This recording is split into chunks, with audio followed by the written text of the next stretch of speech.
Hello guys, કેમ છો બધા?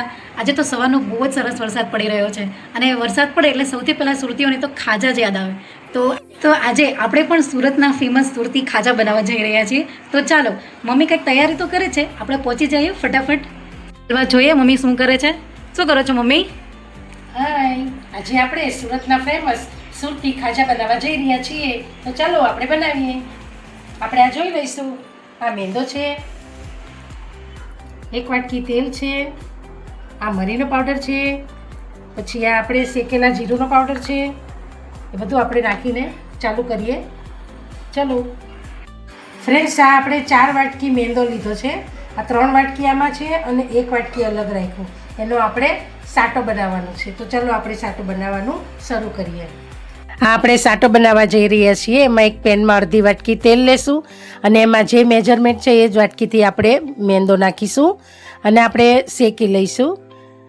ધીમે ધીમે જેમ આપણે ઓલા ઘઉંનો લોટનો શીરો આપણે શેકીએ છીએ કે રવો ગમે તે જે શેકીએ છીએ એવી રીતે આપણે ધીમે ધીમે શેકી લઈશું.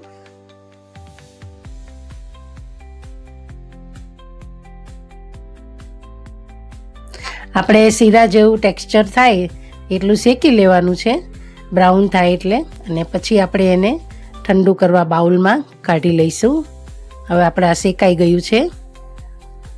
થોડું થોડું તેલ હવે એમાં પડી ગયું છે. જો ઠંડુ થઈ ગયું છે, ઢીલું પડી ગયું છે. હવે આપણે એને ઠંડુ કરવા માટે થઈને બાઉલમાં કાઢી લઈશું. હા, આપણો સાટો રેડી છે અને ઠંડો કરવા માટે આપણે મૂકી દઈશું. હા, આપણે જે વાટકીનું માપ છે ને લોટનું એ અડધી વાટકી પાણી લઈશું. અડધી વાટકી આપણે એમાં તેલ નાખીશું. સ્વાદ પ્રમાણે આપણે 1 ચમચી મીઠું, 5 ચમચી હળદર નાખીશું અને એક જ ડાયરેક્શનમાં આપણે 2 થી 3 મિનિટ હલાવીશું. એકદમ બધું મિક્સ થઈ જાય ત્યાં સુધી આપણે એને હલાવવાનું છે.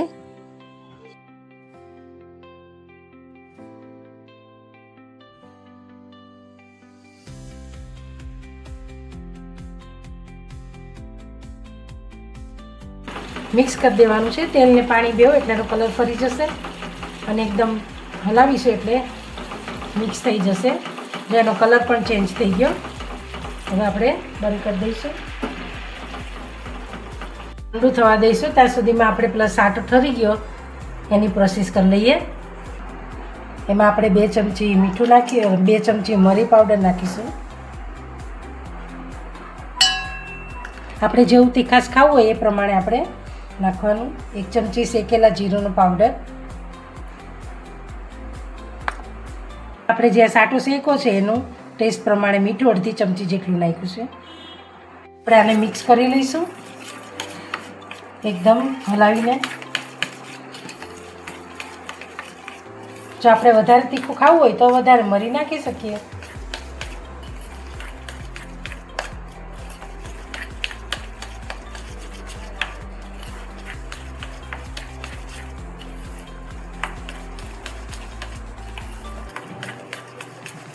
આપણો સાટો રેડી થઈ ગયો. મરીને શેકેલો જીરુંનો પાવડર ને મીઠું નાખીને મિક્સ થઈ ગયું છે. હવે આપણે લોટ બાંધીશું. આપણે ઠંડુ થઈ ગયું છે અને હલાવી લઈશું. એક સાઈડ જ મિશ્રણ મિક્સ કરી દઈએ. હવે આપણે આ બેકિંગ સોડા નાખીશું અડધી ચમચી.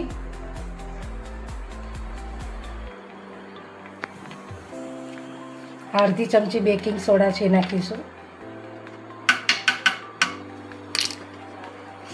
એને આપણે મિક્સ કરી દઈશું. આપણે એક ધારું 3 મિનિટ હલાવવાનું છે. હલાવીને પછી એનો કલર પણ ચેન્જ થઈ જશે. પછી આપણે એનાથી લોટ બાંધીશું. અને લોટ બાંધવામાં આપણે ઘટશે તો સાદું પાણી પણ લઈ શકીએ છીએ. જો આનો કલર પણ ફરી ગયો. થઈ ગઈ આપણી 3 મિનિટ.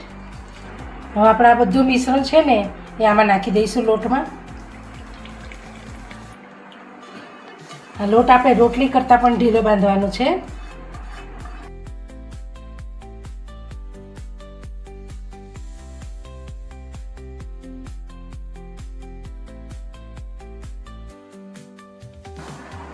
જો ફ્રેન્ડ્સ, આ તમે જુઓ છો ને, આપણે રોટલી કરતાં પણ ઢીલો લોટ બાંધવાનો છે અને આપણે 15 મિનિટ રેસ્ટ આપવાનો છે. ઢાંકી દઈશું. આશરે આપણે આ 10 મિનિટ 15 મિનિટ થઈ ગઈ છે. હવે આપણે એને છે ને આમ થોડોક હાથમાં લોટ લઈને આમ પટકાવીને મુલાયમ બનાવવાનો છે. એટલે આપણે જે જોઈએ કે ભાગળ ઉપર ને ચૌટે ને બધે ખાજા મળે છે, એ ત્યાં એ લોકો આવી રીતે જ પ્રોસેસ કરે છે. અને આ મેથડ તો જરૂરી જ છે ફ્રેન્ડ્સ, આ કરવી જ પડશે. હવે આપણે આ એક મોટી થાળી કે ગમે તે મોટું વાસણ લઈ અને એમાં એને ફેલાવી દઈશું. અને જે સાટો આપણે રેડી કરેલો છે એ સાટો આપણે લગાવીશું. એકવાર હલાવી નાખીશું પહેલાં અને પછી એને લગાવીશું. અને એકવાર આખામાં બધો વ્યવસ્થિત લગાવી લેવાનો સાટો અને પછી આપણે એને ફોલ્ડ કરવાનું છે.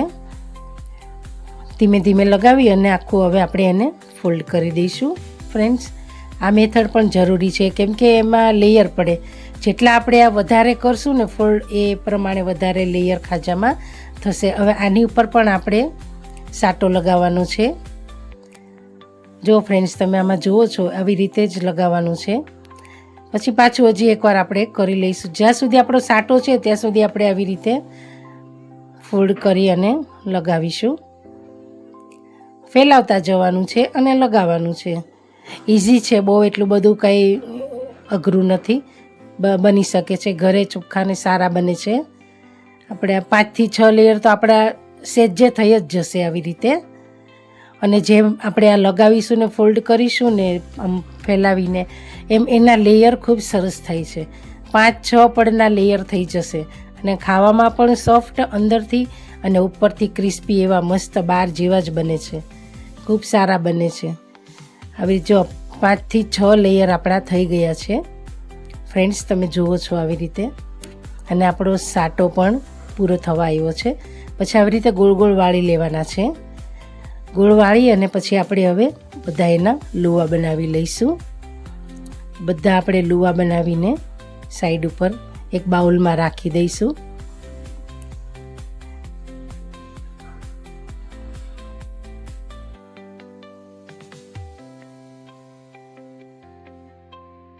આપણે તેલ ગરમ કરવા ધીમે ગેસે મૂકી દીધું છે ફ્રેન્ડ્સ. અને આપણા બધા લુવા બનાવી લઈએ તેલ આવે ત્યાં સુધીમાં. પછી આપણે આગળની પ્રોસેસ કરીએ. આટલીમાં આપણે હાથની મદદથી આમાં કરીશું, ફેલાવી દઈશું હાથની મદદથી.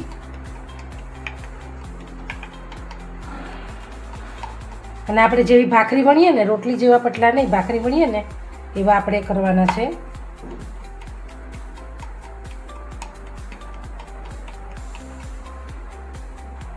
આપણે નાની મોટી જેવી સાઈઝ કરવા હોય એવા લુવા કરવાના.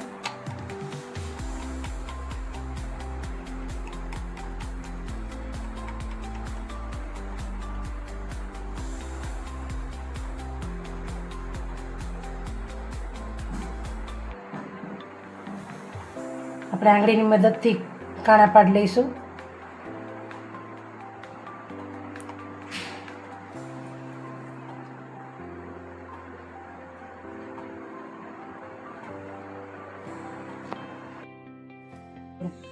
આપણે આવી રીતે બધા જ તૈયાર કરી લઈશું.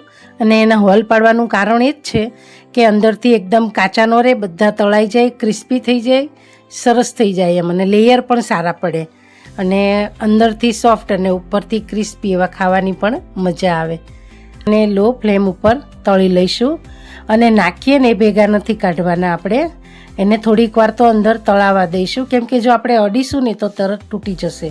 એટલે એને ચીપિયા વડે કે જારા વડે તમને જેમ ફાવે તેમ ધીમે રહીને પલટાવવાના. ઉપર થોડાક આવે ને પછી પલટાવીશું આપણે. એવી રીતે 2-3 વાર પલટાવી અને પછી એને બ્રાઉન થાય ત્યાં સુધી એને તળી લેવાના. તો આ તૈયાર છે ટેસ્ટી અને ક્રન્ચી ખાજા. એકવાર ટ્રાય કરશો તો બહારના ખાજા ખાવાનું ભૂલી જશો.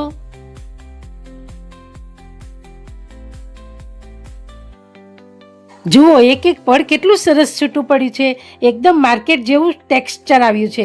જોઈને મોઢામાં જ પાણી આવી જાય છે ને ફ્રેન્ડ્સ. સુરતના પ્રખ્યાત ખાજા તૈયાર છે. જો તમને મારો આ વિડીયો ગમે તો શેર કરજો, લાઈક કરજો, સબસ્ક્રાઈબ કરજો. અને બેલ બટન દબાવવાનું તો ભૂલતા જ નહીં. અને હવે આપણે ફરી મળીશું નેક્સ્ટ વિડીયોની સાથે. રાધે રાધે, જય સ્વામિનારાયણ. હવે તમારે નેક્સ્ટ વિડીયો કયો જોવો છે એ તમે મને કમેન્ટ કરીને જણાવજો. ઓકે. આની ઉપર લીંબુનો રસ નીચવીને ખાવાથી પણ સરસ લાગે છે અને સુરતીઓ તો મેંગોના રસ સાથે પણ ખાવાનું પસંદ કરે છે.